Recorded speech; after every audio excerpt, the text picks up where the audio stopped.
Rat shoe story for kids in Hindi. Bunty चूहा बहुत होशियार था। वह एक जंगल में रहता था। उसने अपना एक छोटा सा घर बना रखा था। जंगल के पास एक घर था, उसमें एक छोटा सा बच्चा रहता था।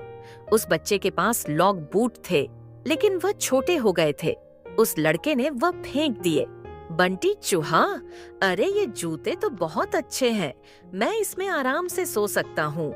बंटी चूहा एक जूते को घसीटकर अपने घर के नीचे ले आता है। दूसरा जूता लाने की उसकी हिम्मत नहीं थी, इसलिए वह उसे ही साफ करके उसमें अच्छे से सोने का बिस्तर बना लेता है। फूलों से उसे सजाता है। बंटी बहुत खुश रहता था। जंगल के और जानवर उसे देखने आते थे। जानवर जब उसको देखते तो बंटी चूहा बहुत नखरे में अपने जूते पर चढ़कर बैठ जाता था। एक दिन नटखट कबूतर बंटी से मिलने आया।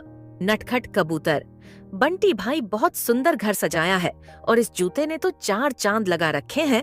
बंटी चूहा, सुन भाई, नजर मत लगा, मैंने बहुत मुश्किल से इसे सजाया है। तुम जैसों की नजर लगी, यह खराब हो जाएगा। नटखट कबूतर, भाई मैं तो तुम्हें बधाई देने आया था, लेकिन लगता है तुम्हारा घमंड तो 7वें आसमान पर है। बंटी चूहा, मुझे किसी की बधाई की जरूरत नहीं है। मैं जानता हूँ तुम सब मुझसे जलते हो, क्योंकि तुम बाहर सर्दी झेलते हो और मैं इस जूते में घुसकर आराम से सो जाता हूँ। नटखट कबूतर बिना कुछ कहे उड़कर वापस चला जाता है। अब बंटी चूहा सारे दिन घूमकर खाना खाता और रात को अपने जूते में आकर सो जाता था। धीरे धीरे जंगल के सभी जानवरों से उसने बात करना बंद कर दिया था। अब उसका कोई दोस्त नहीं था। धीरे धीरे समय बीतने लगा। एक दिन रात के समय जंगल में तेज बारिश होने लगी। इस सब से बेखबर बंटी चूहा अपने जूते में आराम से सो रहा था। उसे बाहर के मौसम का पता नहीं लगा।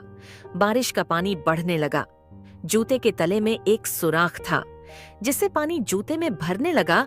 कुछ ही देर में बहुत सारा पानी जूते में भर गया। तभी बंटी चूहे की नींद खुली, लेकिन तब तक बहुत देर हो चुकी थी। पानी बढ़ता ही जा रहा था। उसे लगा कि वह अब मर जाएगा। बंटी चूहा जोर जोर से चिल्लाने लगा, लेकिन बारिश की आवाज में किसी ने उसकी आवाज नहीं सुनी। बंटी चूहे को अपनी मौत साफ नजर आ रही थी। वह जोर जोर से उछलने लगा। उछलते उछलते वह जूते से बाहर निकलना चाह रहा था, लेकिन जूता इतना लंबा था कि वह बाहर निकल ही नहीं पा रहा था।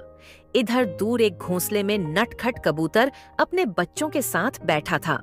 नटखट कबूतर, बच्चों, लगता है किसी के चिल्लाने की आवाज आ रही है, कोई मुसीबत में है। उसने बाहर निकल के देखा कि आवाज उस जूते में से आ रही थी। वह तुरंत समझ गया कि बंटी चूहा जूते में फंस गया है। नटखट कबूतर बिना देर किए किसी तरह उड़कर वहां पहुंच गया। वह जूते के ऊपर बैठ गया। उसने देखा बंटी चूहा डूब रहा है। बंटी चूहा, कबूतर भाई मुझे बचा लो, नहीं तो मैं मर जाऊंगा।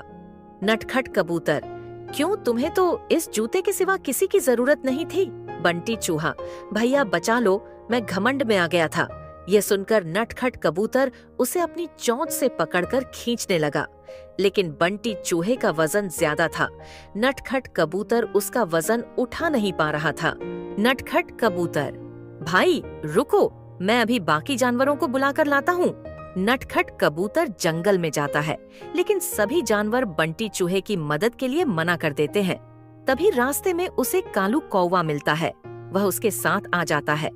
दोनों मिलकर बंटी चूहे की एक एक टांग चोंच में दबाकर उड़ जाते हैं और उसे ऊपर बने घर में रख देते हैं। बंटी चूहा अपने किए पर बहुत पछताता है। अगले दिन वह जूते को खींचकर उल्टा कर देता है।